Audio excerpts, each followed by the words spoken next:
They thought they were going to die. All 174 passengers accepted their fate as the plane fell from the sky. Then a quiet woman stood up and did the impossible. She flew the broken plane like a weapon of war. Fighter jets came to watch the crash. Instead, they saw a miracle that terrified them. The pilots checked her name and went silent. The legend they studied in training had been sitting in seat 23C. The Boeing 777 cruised through crystalline air at 30,000 feet, its twin engines humming their eternal mechanical prayer while 174 souls breathed recycled atmosphere and dreamed of destinations. In seat 23C, she sat with practiced invisibility, her face angled toward a paperback thriller whose pages turned at intervals calibrated to suggest ordinary engagement rather than the constant tactical awareness that had kept her alive through situations where most would have died screaming. The flight attendants had passed her twice without their eyes focusing, their professional smiles aimed at the space she occupied rather than at her specifically, exactly as she preferred. The businessman beside her had attempted conversation during boarding, made 3 comments about weather and connections, then forgotten her completely when she responded with pleasant vagueness and returned her attention to her book. Perfect. She'd perfected this anonymity over countless flights, countless hotels, countless cities where she moved like smoke through crowds that never quite saw her despite looking directly at her face. Her name was Alex Kincaid, though almost nobody called her that anymore. The casual clothes she wore, jeans, comfortable sneakers, a plain gray sweater, concealed the kind of physical conditioning that turned bodies into precision instruments. She was 38 years old and looked ordinary enough that security personnel waved her through checkpoints without a second glance, that gate agents processed her boarding pass without recognition flickering behind their professional courtesy. She'd been flying since she was 19, had accumulated more hours in military cockpits than most commercial pilots logged in entire careers, had earned a call sign that made hardened fighter jocks straighten their spines when it was spoken in ready rooms and briefing spaces. But none of that showed in seat 23C, where she appeared to be simply another passenger counting the hours until landing, another traveler occupying the anonymous space between departure and arrival. The first indication that something was wrong came as a tremor through the airframe, subtle enough that most passengers didn't consciously register it, but significant enough that Alex's body responded before her conscious mind processed the information. Her fingers tightened fractionally on her book while her eyes tracked sideways toward the wing, visible through the window, watching for asymmetric behavior or control surface anomalies. The tremor came again, accompanied this time by a sound at the edge of hearing, metal stress, hydraulic pressure fluctuation, something in the aircraft's mechanical symphony playing a note that didn't belong. She closed her book slowly, her expression remaining carefully neutral, while her mind began running through system architectures and failure cascades with the automatic precision of someone who'd spent 20 years studying how machines died. The captain's voice came over the intercom, professionally calm but with an undertone that Alex recognized immediately as controlled fear. "Ladies and gentlemen, this is Captain Morrison speaking. We're experiencing some minor technical difficulties and will be descending to a lower altitude as a precautionary measure. Please return to your seats and ensure your seat belts are securely fastened. Flight attendants, prepare the cabin for landing." The words were carefully chosen to avoid panic, but Alex heard what wasn't being said, the stress fractures in his voice, the slight hesitation before, minor technical difficulties, the way he'd said, precautionary, with the emphasis of someone trying to convince himself as much as his passengers. She'd used that same tone herself once over Bosnia, when her F-16 had taken a missile fragment through the hydraulics and she'd needed her wingman to stay calm while she figured out whether she was riding the jet down or ejecting into hostile territory. The descent began too steeply, the nose dropping with an urgency that contradicted the captain's reassuring words. Passengers began murmuring, nervous laughter mixing with concerned questions as the aircraft's behavior exceeded normal parameters. The flight attendants moved through the aisles with fixed smiles, checking seat belts and securing loose items, but Alex could see the fear bleeding through their training. The way one attendant's hands shook slightly as she reached for an overhead bin, the way another kept glancing toward the cockpit with an expression that suggested she'd received information from the flight deck contradicting the captain's public announcements. The businessman beside Alex gripped his armrests, knuckles whitening, and across the aisle a mother pulled her daughter closer with a protective instinct that recognized danger even when the mind refused to name it. Then the aircraft rolled hard left, 30 degrees of bank appearing without warning, accompanied by a shudder that ran through the entire structure like a living thing convulsing. Overhead bins rattled, carry-on luggage shifted despite being stowed, and the wing visible through Alex's window dipped toward the earth with a kind of aggressive movement that didn't belong to commercial aviation's careful choreography. People screamed. The flight attendants grabbed for support, their professional composure fracturing as the aircraft's behavior crossed the line from concerning to terrifying. Alex's mind processed the situation with clinical precision. Control surface malfunction, probably multiple hydraulic failures, the pilot's fighting systems that were no longer responding to input with predictable results. She'd felt this before, had lived through variations of this particular emergency, knew exactly how quickly it could cascade from manageable to catastrophic if the people in the cockpit didn't have the right training, the right instincts, and the right experience flying broken machines. The aircraft recovered from the roll but began porpoising, its nose pitching up and down in oscillations that suggested the pilots were fighting an aircraft that had stopped obeying the fundamental principles of aerodynamic stability. The captain came back on the intercom, his voice now stripped of pretense. "This is Captain Morrison. We are declaring an emergency. Flight attendants, prepare the cabin for emergency landing. Passengers, listen carefully to your flight attendants and follow their instructions exactly." The click as he ended the announcement was followed by chaos. Passengers crying, shouting, praying, the fabric of social order disintegrating as 174 people simultaneously realized they might be minutes away from violent death. The businessman beside Alex was hyperventilating, his face gray with terror, and throughout the cabin the same scene repeated itself in countless variations, each passenger confronting mortality with whatever psychological resources they possessed. Alex remained completely still, her body relaxed against the seat while her mind worked through the emergency with the clarity that came from having survived situations where hesitation measured the difference between life and death. She recognized this failure cascade, had studied it in classified briefings, had trained against it in simulators, knew that commercial pilots typically had about 90 seconds of training on this particular combination of hydraulic failures before the scenario was abandoned as too catastrophic to practice extensively. The pilots up front would be following emergency checklists, trying procedures designed for single system failures while dealing with multiple simultaneous malfunctions that turned their training into suggestions rather than solutions. They were good pilots. She could tell from how they were managing the aircraft's increasingly violent behavior, but they were operating at the edge of their professional knowledge and running out of options. She could stay in her seat.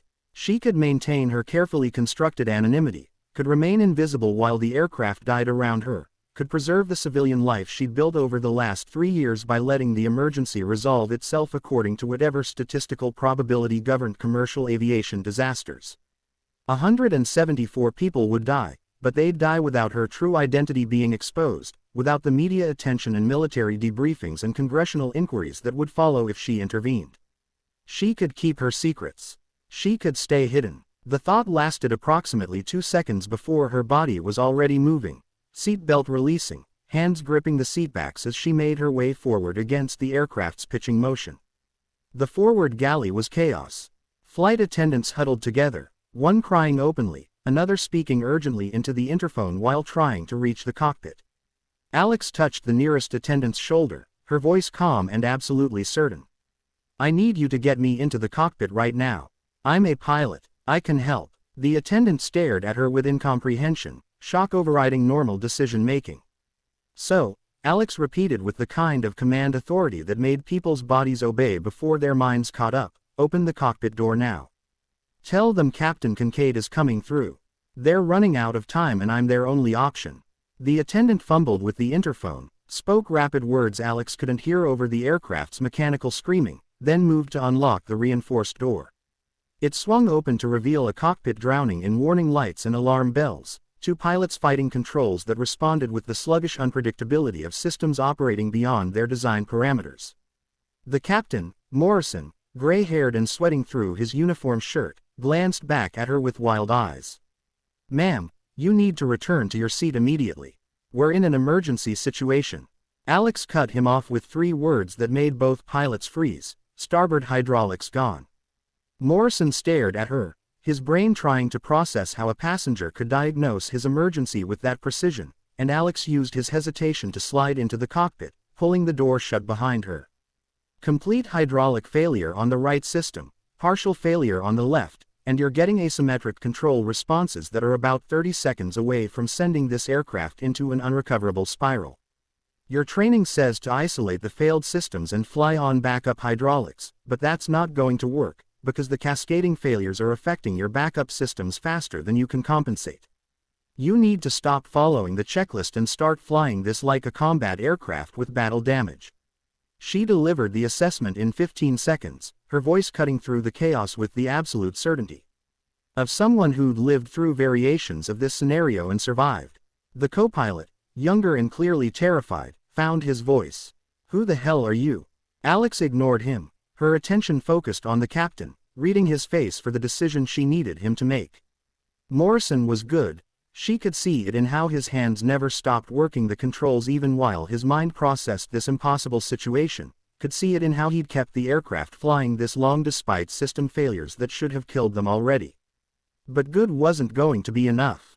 He needed to make a choice that violated every protocol he'd been taught, needed to hand tactical control of his aircraft to a stranger who claimed expertise he couldn't verify, while 174 lives depended on him making the right decision in the next 10 seconds. "You're a passenger," Morrison said, his voice fighting for control. "Even if you're a pilot, you're not type rated on this aircraft.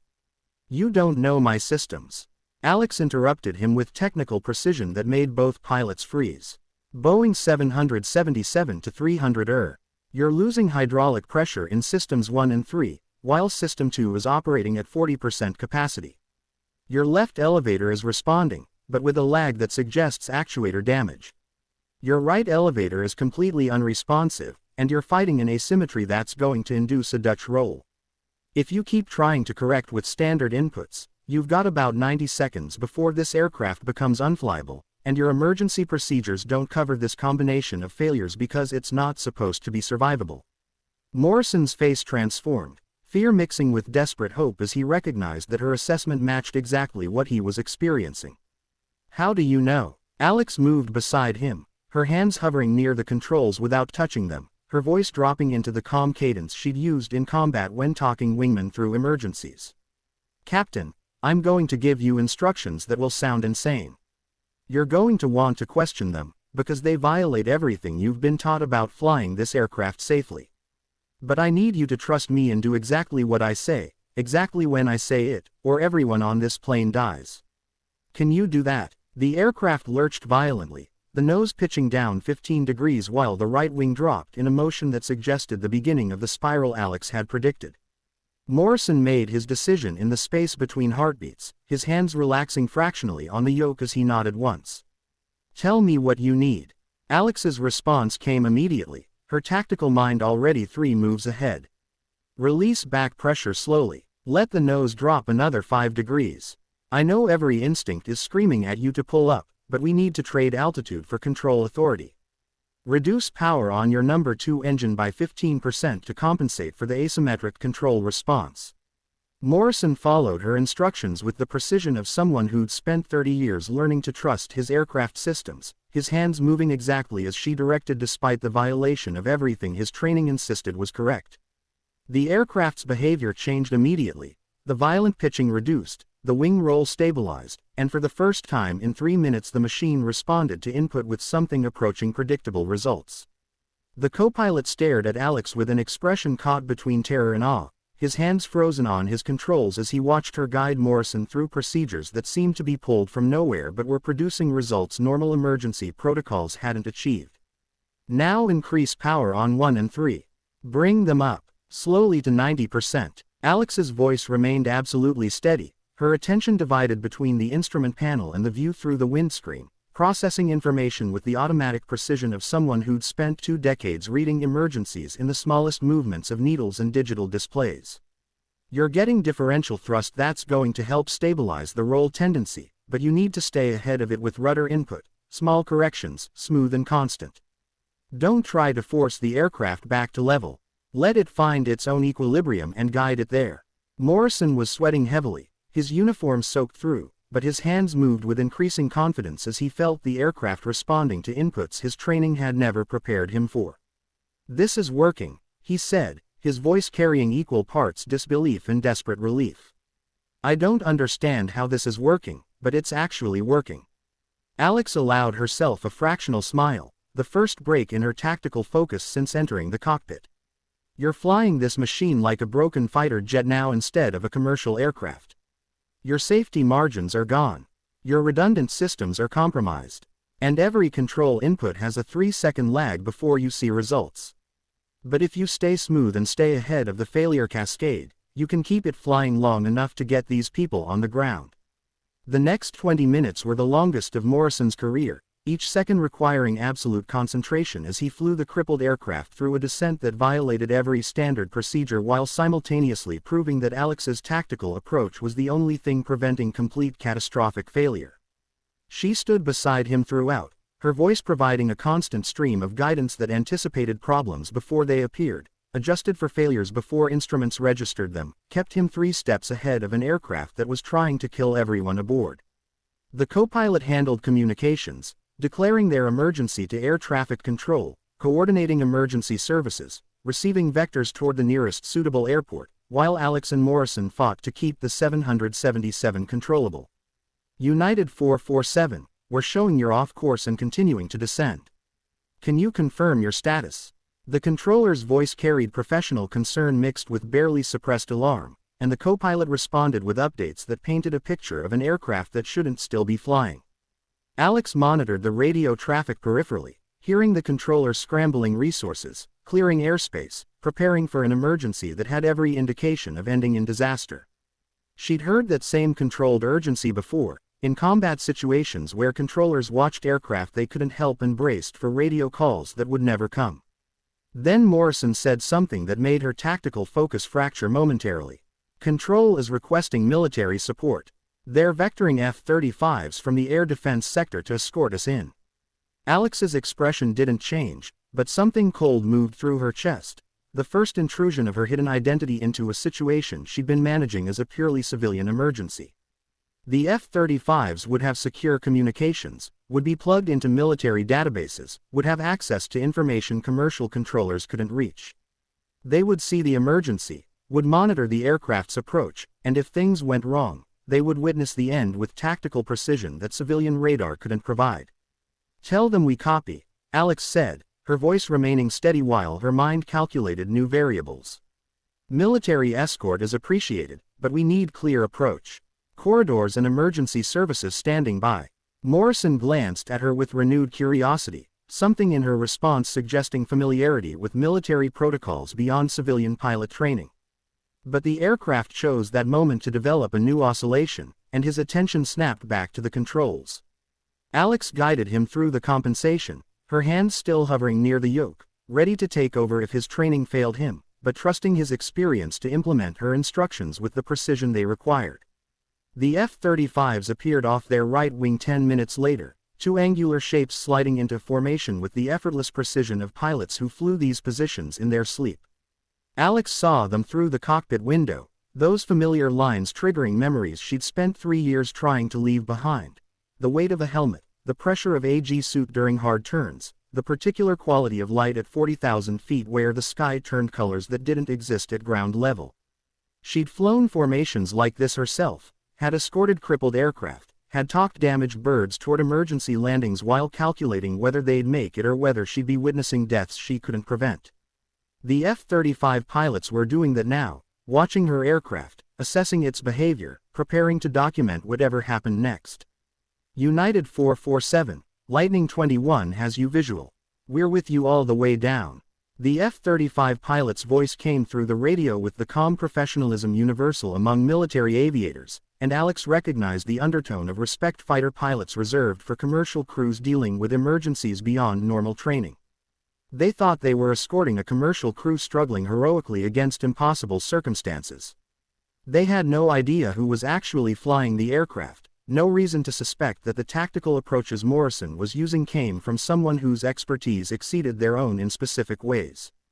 The landing gear became the next crisis. The hydraulic failures meant the gear had to be extended using backup systems, and even those were compromised by the cascading malfunctions that had turned the aircraft into a machine held together by physics and determination rather than engineering redundancy. Alex talked Morrison through the gear extension, monitoring the indicators as the wheels deployed with agonizing slowness, only 2 of 3 showing green lights initially before the third finally locked with a mechanical thunk they could feel through the airframe. Gear down and locked, Morrison reported, his voice carrying exhaustion mixed with fragile hope. We might actually survive this. Might is doing a lot of work in that sentence, Alex replied, allowing herself a moment of dark humor that made the co-pilot laugh despite everything, a brief sound that released some of the impossible tension filling the cockpit. The airport was visible now, runways lit like a beacon in the approaching dusk, emergency vehicles already staged and waiting for an arrival that might be a landing or might be a controlled crash, depending on variables nobody could predict. Alex had Morrison begin the final approach high and fast, trading altitude and airspeed for control authority, preparing to bring the aircraft down with techniques that were more tactical recovery than commercial procedure. That's when the F-35 pilot's voice came back on the radio, but now addressing someone else on a frequency Alex recognized as military secure communications that somehow was bleeding through to civilian control. Lightning 21, can you confirm the passenger assist reported by United 447? We're showing tactical approaches that are unusual for commercial operations. There was a pause, then another voice, ground-based military operations, responding with information that made Alex's heart stop. Lightning 21, stand by. We're pulling the flight manifest now and cross-referencing with military databases for passenger authorization to assist with emergency operations.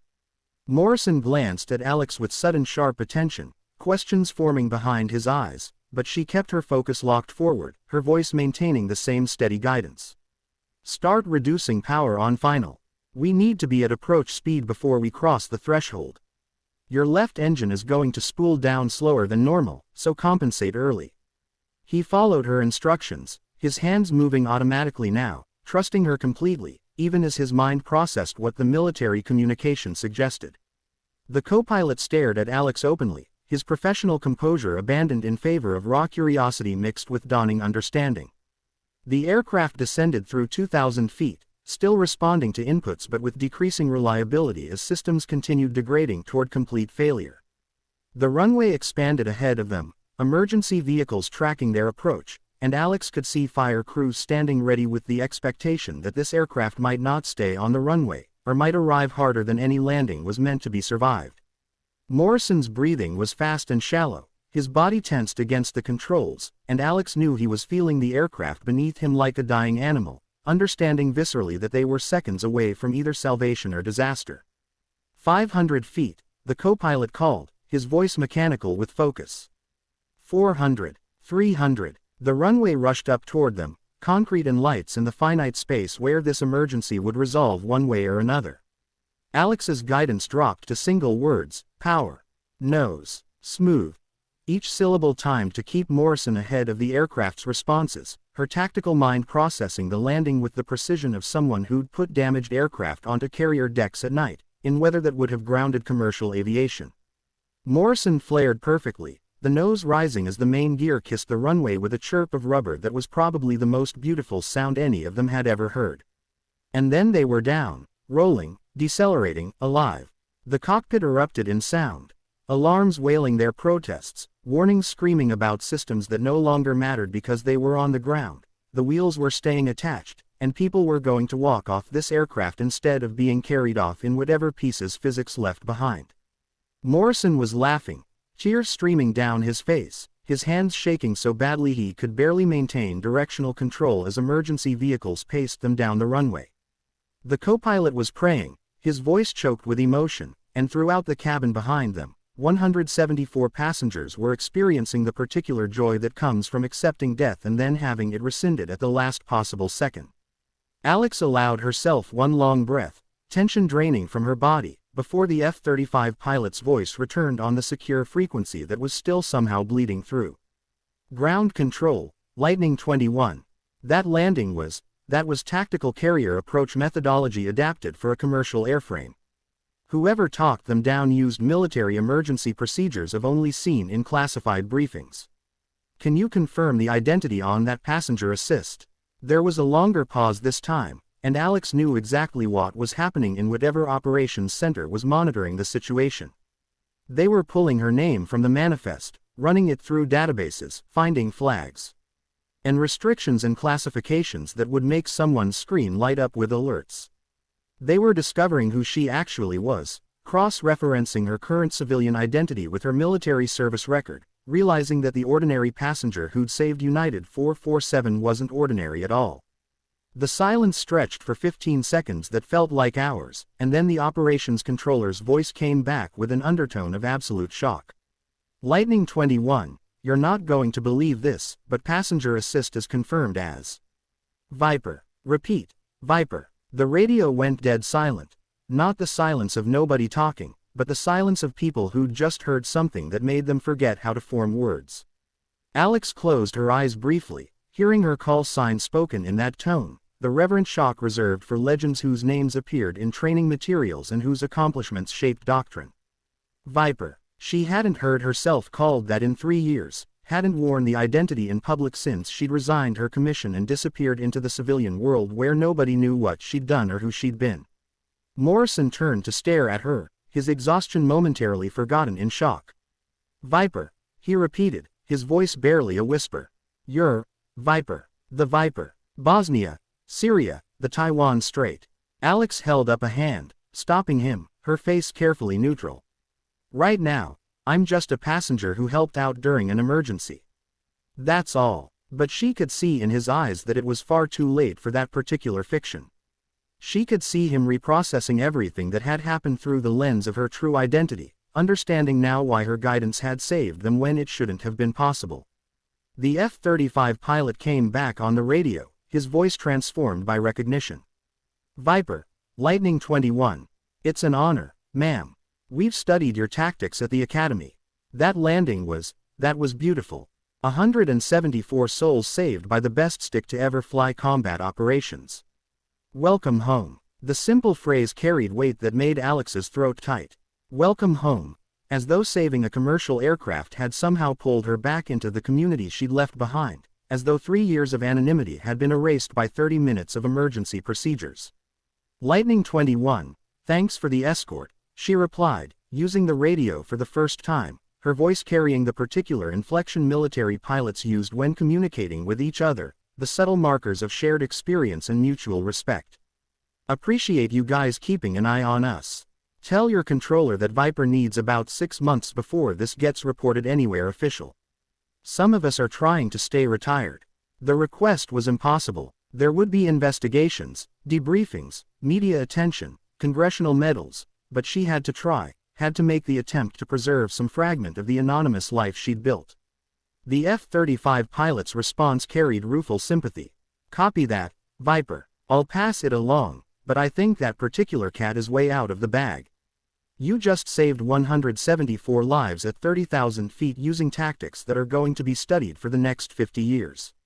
Pretty sure the whole world's going to know your name by tomorrow morning. He was right, she knew. The moment operations had confirmed her identity, the moment her call sign had been spoken on recorded frequencies, her anonymity had become impossible to maintain. She'd traded her invisible life for the survival of everyone on this aircraft, and the price was exposure she'd spent 3 years avoiding. The aircraft finally rolled to a stop on the taxiway, surrounded by emergency vehicles whose lights painted the interior of the cockpit in alternating red and white. Morrison shut down the engines with hands that still trembled, securing systems that had somehow held together long enough despite having no business remaining operational. He turned to Alex with an expression combining gratitude, awe, and a dozen unspoken questions. Captain Kincaid, he started, and she smiled slightly at his use of her rank. Just Alex, she corrected gently. I'm not wearing the uniform anymore, remember. Alex, he amended, his voice thick with emotion. I've been flying for 30 years. I've handled emergencies. I've trained for scenarios like this. And I'm telling you with absolute certainty that we should all be dead right now. Those failures, that combination of malfunctions, there's no procedure that saves us from that.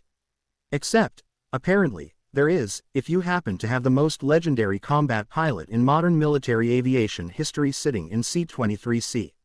His eyes were red, tears threatening again, and Alex understood the particular gratitude of someone who'd been given back a life they'd already lost. Thank you doesn't even begin to cover it, but, thank you. Alex gripped his shoulder briefly, the gesture carrying more meaning than words could express. You did the flying, Captain. I just gave you some tactical suggestions. That landing was all you. It wasn't quite true. Her guidance had been the difference between survival and disaster, but he needed to hear it, needed to process this emergency as something he'd accomplished rather than something he'd merely survived through outside intervention. The co-pilot stared at both of them, his mind clearly still trying to reconcile the ordinary passenger with the legendary pilot, and Alex read the questions forming behind his shock. The cabin door opened, flight attendants appearing with faces that showed people who'd survived trauma they'd never adequately process, and behind them passengers were standing, cheering, crying, holding each other with the desperate relief of people who'd touched death and been allowed to step back. They didn't know yet who'd saved them, didn't understand that the woman standing in the cockpit represented expertise that exceeded civilian aviation's wildest capabilities. They just knew they were alive, and their gratitude filled the aircraft like a physical presence. Alex moved through the cabin toward the forward exit, trying to maintain some fraction of anonymity even though she knew it was futile. Passengers reached out to touch her, to thank her, their faces carrying emotions too complex to name. The businessman from 23C gripped her hand, his eyes wet. You saved us, he said simply, his voice carrying the particular quality of truth that needed no elaboration. Whatever else happens, whatever your story is, you saved my life today. My daughter gets to see her father again because of you. Alex nodded, unable to find adequate words, and continued moving toward the exit where emergency responders were waiting. She stepped out into chaos. Fire crews and paramedics and airport officials, all moving with the organized urgency that follows any major emergency. But there was something else too, a cluster of military personnel in flight suits who'd appeared with a speed suggesting they'd been scrambled the moment her identity was confirmed. They stood at attention as she descended the stairs, their posture carrying the respect elite pilots reserved for others who'd proven themselves in circumstances where proof meant survival against impossible odds. A colonel stepped forward, his face showing someone who'd clearly been woken from sleep and driven here at speeds civilian traffic laws didn't contemplate. Captain Kincaid, he said formally, despite her civilian clothes. I'm Colonel Marcus Webb, Deputy Commander of the Tactical Air Wing. I've been instructed by Pacific Air Forces Command to extend their gratitude for your actions tonight, and to request your cooperation with the investigation that's going to follow. His tone was respectful but carried an undertone suggesting this request was actually a military order disguised in polite language. Alex looked at him for a long moment, reading the situation with the tactical clarity that had kept her alive through 20 years of service. Colonel, I'm a civilian now. I don't take orders from Pacific Air Forces or anyone else with stars on their shoulders. I helped with an emergency because people needed help, not because I'm still part of your command structure. Her voice was calm but carried absolute certainty, drawing a boundary she needed him to acknowledge. Webb's expression shifted, showing someone recalculating their approach, and he nodded slowly. Fair enough, he conceded. Then let me rephrase. We would be deeply grateful if you would consent to answering some questions about what happened up there, because the preliminary report suggests you used tactical procedures we're very interested in understanding. Not for discipline or oversight, but because you apparently just demonstrated emergency techniques that could save lives in future situations. His reframing was skillful, appealing to her desire to help rather than her obligation to serve, and Alex recognized the manipulation even while appreciating his honesty about it. I'll cooperate with reasonable debriefings, she said carefully. But I need your word that this doesn't become a media circus or a congressional hearing or an excuse to drag me back into service. I left for reasons that are still valid, and saving one aircraft doesn't change that. Webb studied her face, seeing something there that made him nod with what looked like genuine sympathy. You have my word, Captain. Whatever your reasons were for leaving, they're yours to keep. We just want to learn from what you did tonight. The passengers were disembarking now, some walking, some being carried by paramedics checking for injuries adrenaline might be concealing. Alex watched them, counting faces, confirming that all 174 souls had survived the emergency intact. A woman approached her, middle-aged and carrying a child who couldn't have been more than 4 years old. Are you the one who saved us? The woman asked, her voice breaking. The flight attendant said a passenger helped the pilots, and I need to know who to thank for my daughter's life. Alex looked at the child, seeing large eyes and an expression of innocent curiosity unmarred by any understanding of how close death had come. The pilots saved us, she said gently, redirecting the gratitude toward Morrison and his crew. They did an amazing job under impossible circumstances. But the woman wasn't accepting the deflection, her eyes seeing past the casual clothes to something deeper. You're military, aren't you? The way you stand, the way you talk, you're someone important. Please, I just need to know your name so I can tell my daughter who saved her mother's life.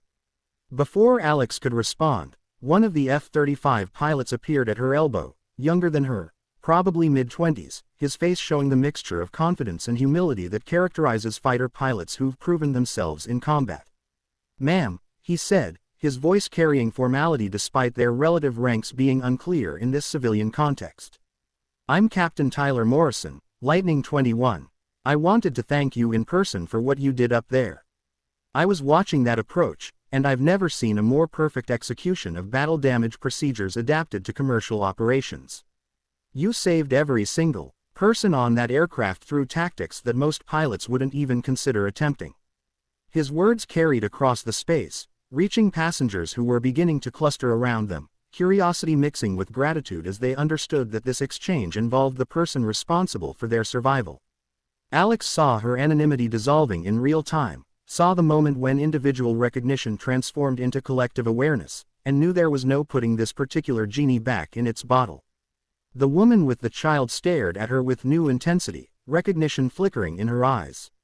You're Viper, she said, the name carrying a weight that suggested she'd heard it before, probably in news reports or documentaries. Oh my God, you're Viper. The name rippled through the crowd, passengers repeating it to each other, pulling out phones to search for information that would explain why that particular call sign carried such significance. Alex watched it happen with the resignation of someone who'd known this exposure was inevitable from the moment she decided to enter that cockpit. Her anonymous life was over, sacrificed in exchange for 174 survivors who would never have existed if she'd chosen to preserve her invisibility. It was a trade she'd make again, but that didn't make the loss feel any less profound. Captain Tyler Morrison, the F-35 pilot, no relation to the commercial captain, was looking at her with undisguised admiration. Ma'am, I'm curious about something. That tactical approach you used, adapting carrier landing methodology to a compromised commercial airframe, that's not in any training manual I've ever seen.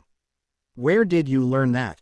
His question was professional curiosity mixed with the desire to understand how legends develop the expertise that makes them legendary, and Alex recognized the familiar pattern of younger pilots trying to extract lessons from veterans who'd survived situations where survival shouldn't have been possible. You learn it by flying broken airplanes and not dying, she replied, her voice carrying dark humor that acknowledged the reality beneath the tactics. Every emergency teaches you something about what machines can survive when conventional wisdom says they can't. You accumulate enough emergencies, you start recognizing patterns that let you push boundaries normal procedures won't approach. Tonight wasn't innovation, it was just experience applied to a new situation. The explanation simplified complexity that had taken her 20 years to develop, but it was the truth distilled to its essential core. More military personnel were arriving now, including a 3-star general whose helicopter Alex could see landing on a nearby taxiway. The situation was escalating, her involvement transforming from emergency response into something that was going to require official acknowledgement and probably recognition she didn't want.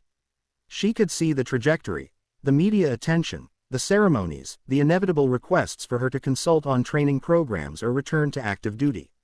Everything she'd been avoiding for 3 years was about to descend on her life with the inevitability of weather. The general approached with the confidence of someone used to deference, but his eyes, when they met Alex's, showed genuine respect rather than command authority. Captain Kincaid, he said, offering his hand. General Raymond Martinez, Pacific Air Forces. I want to personally thank you for your actions tonight. You've just demonstrated why some people's expertise exceeds what civilian aviation typically recognizes, and you've saved lives in a situation where conventional procedures would have resulted in catastrophic loss. The nation owes you a debt that can't adequately be repaid. Alex shook his hand, reading the subtext beneath his formal gratitude. General, I appreciate the acknowledgement, but I need you to understand something clearly. I'm retired. I left active service for personal reasons that haven't changed, and tonight's emergency doesn't represent a change in my status. I helped because people needed help, not because I'm available for military operations or public service. Her voice was respectful but absolutely firm, drawing a line she needed him to recognize. Martinez studied her for a long moment, and something in his expression shifted toward understanding. I respect that, Captain. Your service record speaks for itself, and if you've decided that chapter is closed, that's your right. But I hope you'll at least consent to a proper debriefing, because what you did tonight represents tactical knowledge that could save lives in future emergencies. We'd be foolish not to learn from your expertise. His response was measured, acknowledging her boundary while making a reasonable request, and Alex found herself nodding. I'll cooperate with a reasonable debriefing, she confirmed. But after that, I'm going back to my anonymous civilian life, and I need everyone to respect that choice. Even as she said it, she knew how unlikely that outcome was.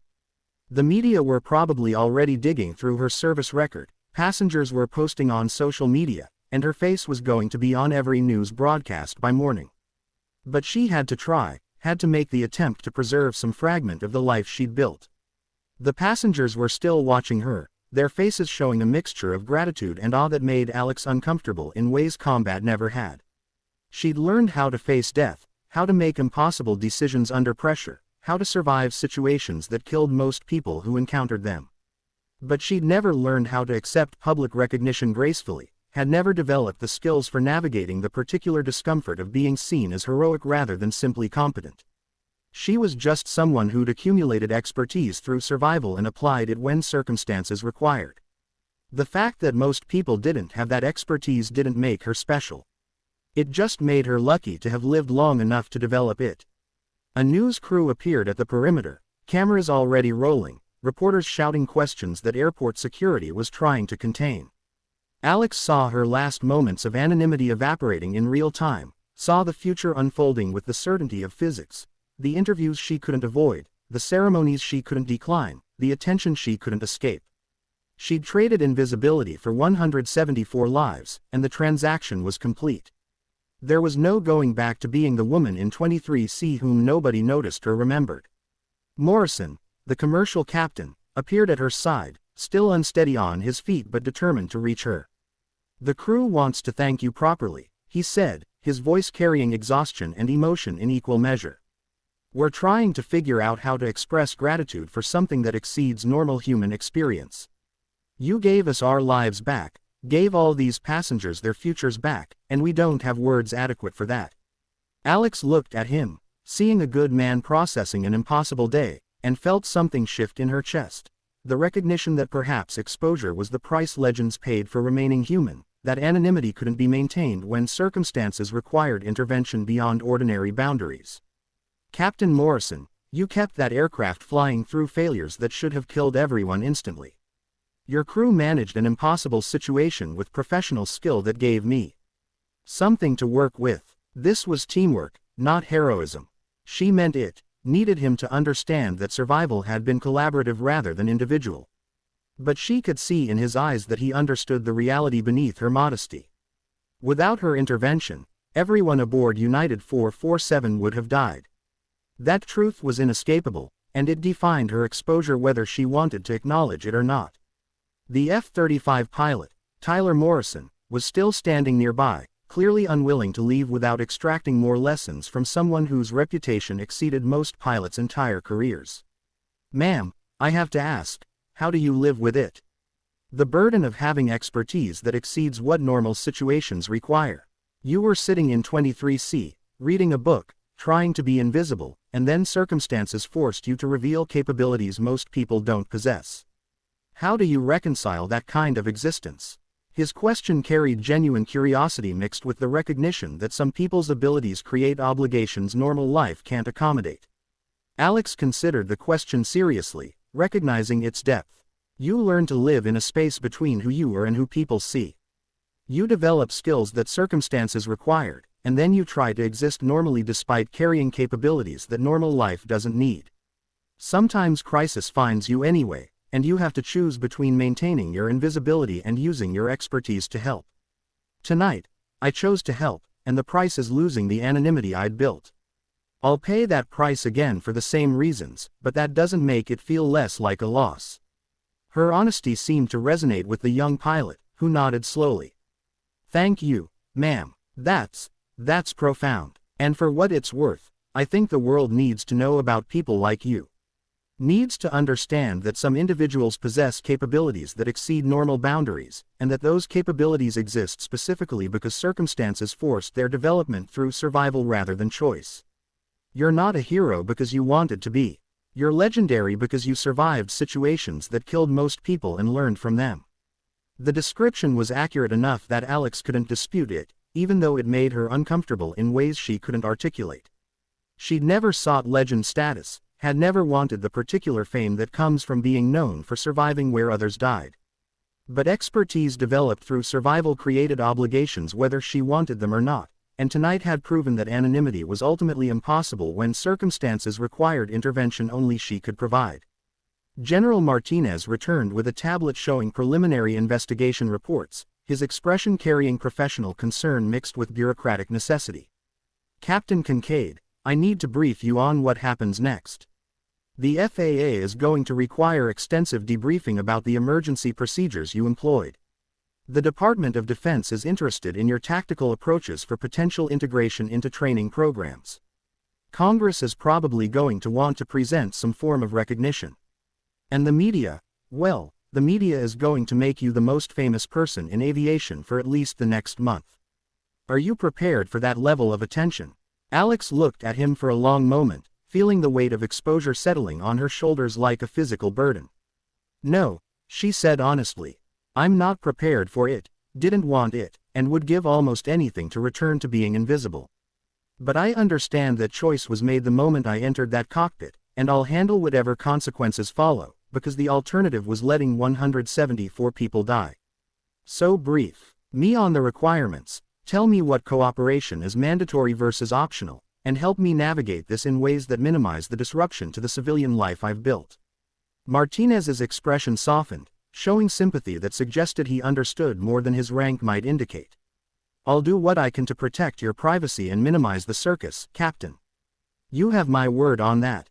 But you need to understand that what you did tonight was extraordinary enough that no amount of management is going to keep it quiet. You saved 174 lives using tactics that are going to be studied for decades. That kind of expertise combined with that kind of outcome creates a legend, whether you want it or not." He was right, she knew. Legends aren't chosen. They emerge from the intersection of extraordinary capability and impossible circumstances, documented by survivors who need to explain their survival through individual excellence rather than statistical luck. She'd become legendary not through ambition but through the accumulated weight of emergencies survived and lives saved, and tonight had been the exposure that made that legend impossible to conceal. The passengers were beginning to disperse, taken to hotels or hospitals for observation, each carrying their own version of tonight's story. They'd survived because someone extraordinary happened to be in seat 23C, and that truth would define their understanding of the emergency regardless of how Alex tried to frame it.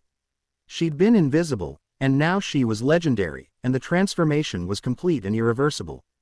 As airport personnel began clearing the scene, as military officers coordinated their debriefings and security personnel managed the media presence, Alex stood for a moment looking at the aircraft that had almost become 174 coffins carried by a metal tube that had stopped obeying the fundamental principles of aerodynamic survival. She'd saved them all, had pulled off an emergency recovery that would be analyzed and discussed and incorporated into training programs for as long as people flew machines through the sky. The price was her anonymity, her carefully constructed civilian existence, her freedom to move through the world unseen.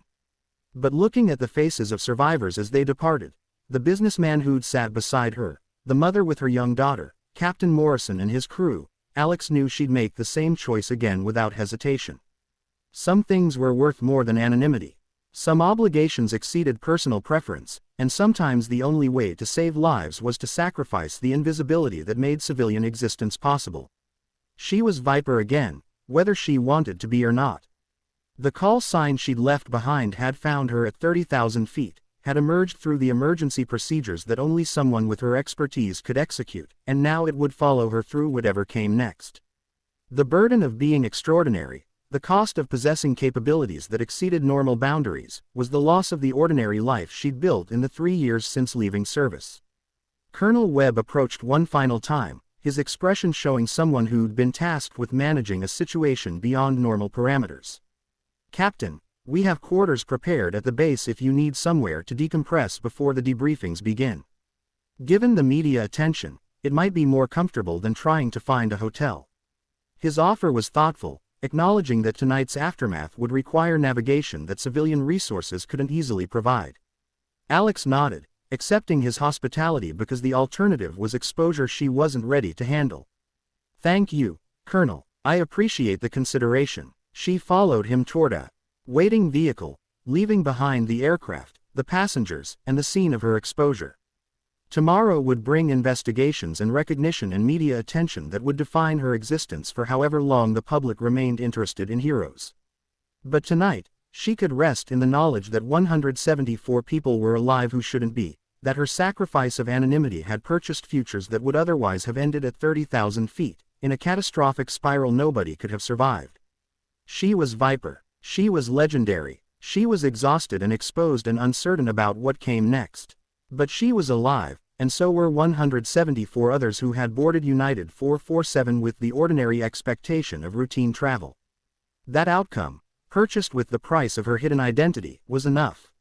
It had to be enough, because the alternative, maintaining invisibility while passengers died, was a choice she could never have lived with, regardless of what it cost her personal peace. The vehicle pulled away from the airport, leaving behind the emergency lights and military personnel and survivors who would remember this night for the rest of their lives. Alex leaned back against the seat, feeling the tension of the last hour settling into her bones, and allowed herself to acknowledge a truth she'd been avoiding. She'd never really stopped being Viper.